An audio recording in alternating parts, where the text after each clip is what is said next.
Wahabi ni berbahaya akidahnya.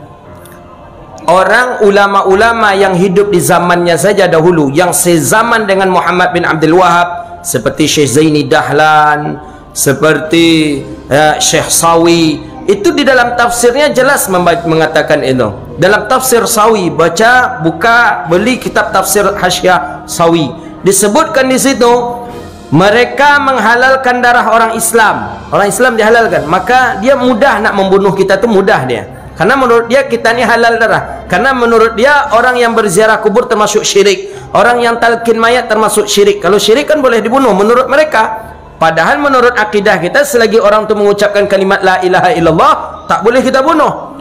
Halal darah. Mereka menghalalkan darah kaum muslimin, mereka menghalalkan harta orang muslim, dan mereka sebagian kecil ada di negeri Hijaz, mereka disebut dengan Wahabi. Itu Syekh Sawi sendiri mengatakan.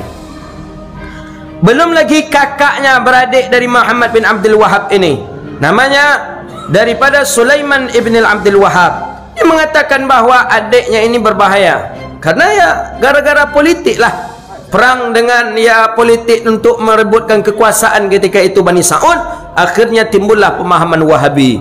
Jadi Wahabi ini dari dulu memang buruk masalah yang dia kerjakan. Karena buruk itulah tercoreng nama Wahabi, ditukarlah namanya hari ini dengan menjadi Salafi. Sebenarnya itu ianya barunya.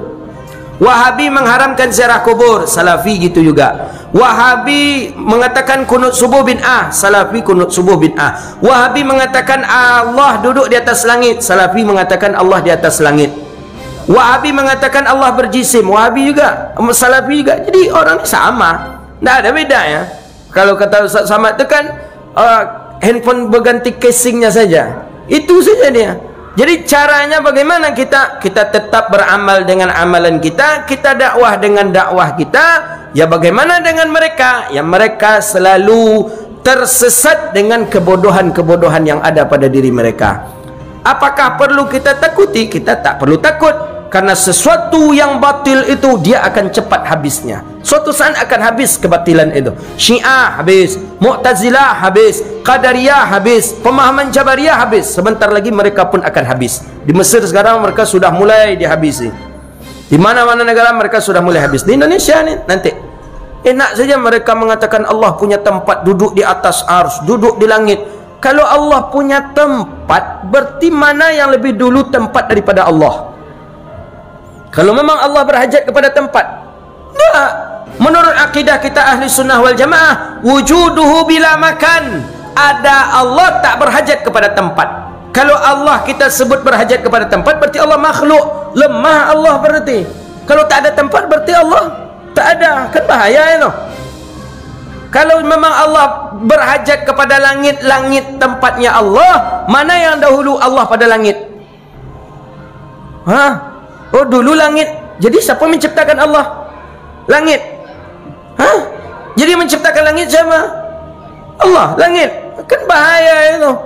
Wujuduhu bila makan. Allah tak berhajat. Oh dalilnya ada ustaz. Dalil Nabi Isra Mi'raj ke atas langit itu tanda Allah di atas langit.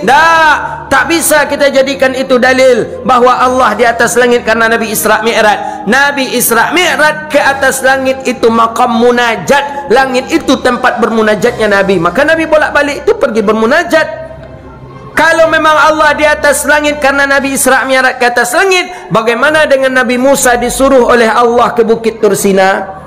Pergi menjumpai Allah. Pergi menjumpai Allah ke Bukit Tursina, berarti di Bukit Tursina Allah.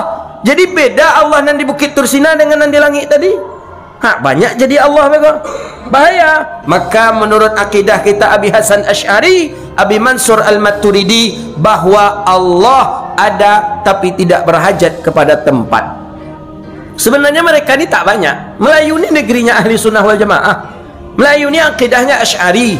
Melayu ni orangnya tariqahnya Naqsyabandi. Melayu ni orangnya mazhabnya Syafi'i. Lengkap itu ada di negeri Melayu. Maka kalau ada orang yang mencoba menggoyang-menggoyang ini, perlu dipertanyakan tentang kecintaan dia terhadap Melayu. Pemerintah harus sikap tegas. Para teroris-teroris itu coba lihat apa akidah di belakangnya. Apa akidahnya? Dari mana asal akidahnya?